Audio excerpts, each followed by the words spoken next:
Islam, keimanan itu harus diimplementasikan dalam pembuktian.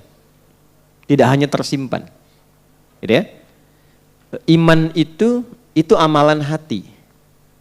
Diketahui hati punya amal kalau dibuktikan lewat perilaku. Dan itu setiap amalan hati begitu rumusnya.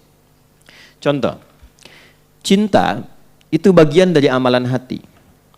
Bagaimana diketahui adanya cinta? Lewat perilaku, lewat ekspresi. Ayah dan ibu cinta pada anak. Dari mana taunya ayah dan ibu cinta dan sayang kepada anaknya?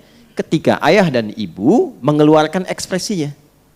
Merawat, menyayangi, memeluk, memberikan kebutuhan, mengarahkan pada yang baik-baik. Itu cinta namanya. Jelas? Demikian suami, istri, dan seterusnya. Anak ke orang tua, demikian. Nah, iman itu amalan hati yang paling tinggi. Dan itu sudah sepakat bahkan dalam konteks kehidupan kemanusiaan. Dan dihargai sebagai hak yang pertama itu. Menjadi hak, keimanan itu hak pertama. Implementasinya dalam beragama. Di kita alhamdulillah masuk di pasal 29 ayat 2. Ya kan? Negara menjamin kemerdekaan tiap-tiap penduduk untuk memeluk agamanya masing-masing dan beribadah menurut agama dan kepercayaannya itu. Ya, kepercayaan itu iman di situ. Dan itu dibawa ke semua bagian dari ranah kehidupan berbangsa bernegara. Ya, di Undang-Undang Sisdiknas misalnya, ya nomor 20 tahun 2003 itu di pembukaan, di bagian yang kedua itu Undang-Undang Dasar tahun 1945, ya. Kemudian mengamanatkan kepada pemerintah untuk ya menghadirkan satu sistem pendidikan yang meningkatkan keimanan dan ketakwaan pada Tuhan Yang Maha Esa serta akhlak mulia. Kalau masuk di tentara, ya di TNI ada Sabta Marga tuh 7 tuh. Ya, nanti Sabta Marga yang ketiga itu menyertakan keimanan di situ. Jadi satu, kami warga negara Indonesia itu kan yang bersendikan Pancasila. Yang kedua, jadi patriot. Yang ketiga, jadi kesatria. Jadi tentara itu bagian keempat Sabta Marganya. Kami kesatria Indonesia ya yang beriman tuh kepada Tuhan Yang Maha Esa ya serta menegakkan kebenaran, kejujuran ya dan keadilan. Itu ada iman di situ. Jadi negara kita itu bukan negara agama, tapi menjalani kehidupan berbangsa dan bernegara dengan dasar-dasar agama. Jelas ya? Nah, jadi kita bersyukur. Halo, kenapa bengong? Ya. Nah, jadi saya ingin katakan iman itu butuh apa? Pembuktian. Nah, itu baru amalan hati. Kalau terpendam, itu amalan hati. Dari mana taunya beriman? Dari mana taunya ada cinta? Dari mana taunya ada rasa? Kan ada ekspresi. Ya, saya lihat nih ada wajah-wajah single kan di sini. Ya kan? Kan ada rasa misalnya ingin bersatu, gitu kan? Ada rasa mencintai, dibuktikan kan? Pertama lewat apa? Hah? Lewat lamaran kan? Ya kan? Ta'aruf kan? Tak kenal maka ta'aruf, tak sayang. Ta'aruf, kenal itu tidak harus selalu sayang, ya. Ibu kenal dengan suami tetangga, kan tidak harus sayang.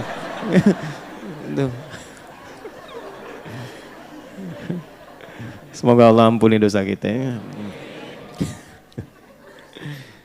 Ta'aruf, lamaran, kan diungkapkan saat lamaran khitbah kan? Setelah itu akad kan? Nah akad itu perwujudan yang paling tinggi untuk mewujudkan rasa kasih. Kan setelah lita'arafu, baru kemudian wa'atun nisa as-sadaqatihinna nihla, baru kemudian akad kan? Kan Quran surah 49 ayat 13 pindah ke Quran surah 4 ayat 4, pindah Quran surah 30 ayat 21 kan? Ke pernikahan. Nah ungkapan ekspresinya itu lewat akad dalam nikah. Makanya sering sekali saya tekankan, kalau ada anak muda datang kepada anak ibu hanya mengatakan, aku mencintai putra ibu, gak usah dengarkan, abaikan aja. Ya, nasihati dia, nak, buktikan cintamu pada putri ibu ya dengan menuliskan nama kalian berdua di pernikahan kalian, di buku nikah kalian berdua. Itu aja. Maharnya Quran. Namamu siapa? Yusuf. Apalin surat Yusuf nanti. Tapi panggilan sehari-hari kulhu kobu. Nah, iman begitu. Seseorang dikatakan beriman, yakin, ya, meyakini kebenaran yang ada dalam Al-Quran. Kembali ke surah An-Naba. Kapan dikatakan dia beriman? Bukan sekedar cuma yakin, saya yakin Quran benar. Ya, semua orang Islam standarnya akan mengatakan Quran benar. Tapi bagaimana seorang muslim dikatakan benar-benar beriman? Karena di Quran itu ada muslim, ada mukmin, berbeda. Ada orang datang kepada Nabi. Quran surah ke-49 ayat 14. Ada beberapa kalangan orang Arab Badui datang ke Nabi. Langsung mengatakan, ya, kami beriman ya Rasulullah. Amanna. Turun ayat. Mengonfirmasi langsung dari Allah. Ya, karena kan pemilik hati siapa? Allah. Yang tahu isi hati kita siapa?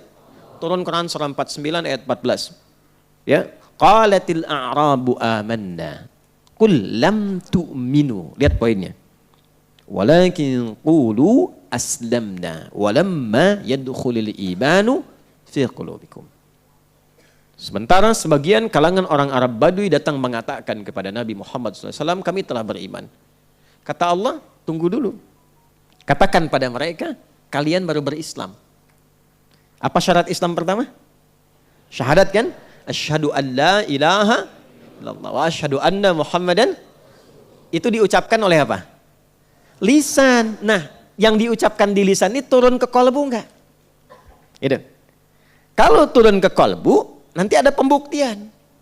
Makanya nanti Allah turunkan perintah-perintah dan larangan-larangan untuk membuktikan sudah ada iman atau belum. Untuk diekspresikan lewat bagian tubuh kita. Nah, itu pembuktiannya lewat amal. Amal yang didorong oleh iman itu yang disebut dengan amal soleh. Karena itu setiap perbuatan kita diatur, didorong oleh iman, dibuktikan. Maka turunlah kemudian perintah-perintah Allah yang disebut dengan ibadah itu. Ibadah itu sejatinya untuk menguji kita tuh punya iman atau enggak. Katanya beriman. Pembuktiannya apa? Maka turun ibadah. Nah, apa ibadah yang terkait dengan pembenaran Quran yang tadi kita tuliskan pada bagian yang pertama? Ya, meyakini kebenaran Al-Quran. Bagaimana prakteknya? Maka pembuktiannya dengan mengamalkan apa yang terkandung dalam Al-Quran itu sesuai dengan kemampuan kita selama berkehidupan. Karena itu oleh Allah Quran tidak hanya disebut sebagai bacaan, tapi disebut sebagai pedoman hidup. Nah, pedoman hidup. Dalam bahasa Arab, bahkan bahasa Al-Quran disebut dengan hudan namanya. Tuh. Jelas? Ya, Quran surah kedua ayat 185. Syahru Ramadhan alladzi unzila fihil Quran. Hudan. Tuh. Jadi desain Al-Quran itu bukan sekedar bacaan. Dibaca itu untuk memahami isinya. Bagaimana orang tahu isi kalau tidak bisa baca? Jadi baca itu adalah gerbang untuk mengetahui isinya. Dengan tahu, dipahami, diamalkan. Itu konsep dasarnya. Jadi ketika dikatakan pada bagian pertama perintah Al-Quran, kan? Tadi satu ya, perintah Al-Quran untuk meyakini seluruh kebenaran yang terkandung dalam Al-Quran. Nah, garis bawahi kata meyakini di situ. Iman meyakini pada Quran bukan sekedar yakin Quran itu benar, tapi butuh pembuktian. Pembuktiannya adalah dengan cara mencoba membaca, memahami pedoman Al-Quran ini dan mempraktekkan sesuai dengan kemampuan kita dan maslahat hidup kita selama kita berkehidupan. Itu dasarnya.